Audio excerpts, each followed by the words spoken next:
প্রিয় ভাই ও বন্ধুরা, আপনারা কেমন আছেন? তো প্রিয় ভাই বন্ধুরা, স্ক্রিনের মধ্যে বট পার্ট দেখতে পাচ্ছেন। তো আজকে বট পার্টের বিষয় নিয়ে আপনাদের মাঝে আলোচনা করব।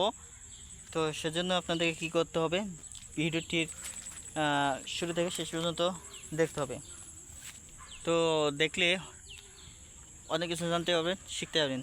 তো যেটি শেখার বিষয় হচ্ছে বন্ধুরা, বট পার্ট কেন চাষ করবেন সে বিষয়ে। বন্ধুরা, বট পাট চাষ করবেন তার কারণ হচ্ছে অনেকে যারা কৃষক ভাই রয়েছে বা যারা বিভিন্ন রকমের শাকসবজি চাষাবাদ করেন, তো দেখা যায় বন্ধুরা তা বিভিন্ন রকমের শাকসবজি চাষাবাদ করার পরও লাভবান হতে পারছেন না।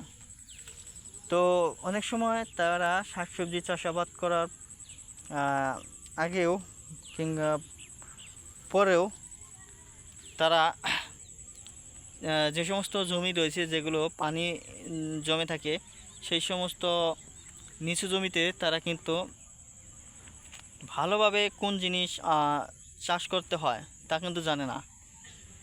তো যেমন বটপাট, তো বন্ধুরা যে সমস্ত নিচু জমি আপনাদের রয়েছে সেই সমস্ত নিচু জমিতে বটপাট চাষ করুন, এতে করে বটপাট ভালো হবে। তাছাড়া বন্ধুরা, বটপাট কিন্তু আপনারা ঘন ঘন রোপণ করে নেবেন না। ঘন ঘন রোপণ করলে বটপাট বন্ধুরা মোটা হয় না কিংবা বেড়ে ওঠে না, বড় হয় না। তো সে বিষয়ে আপনাদের খেয়াল করতে হবে। তো বন্ধুরা, আমাদের বাসা যেহেতু গ্রামগঞ্জে, সেই সমস্ত আমরা জানি, গ্রামগঞ্জে বিভিন্ন কৃষিকাজের বিষয়ে আমাদের ধারণা রয়েছে, সেই জন্য আমাদের বটপাটের ধারণা রয়েছে। তো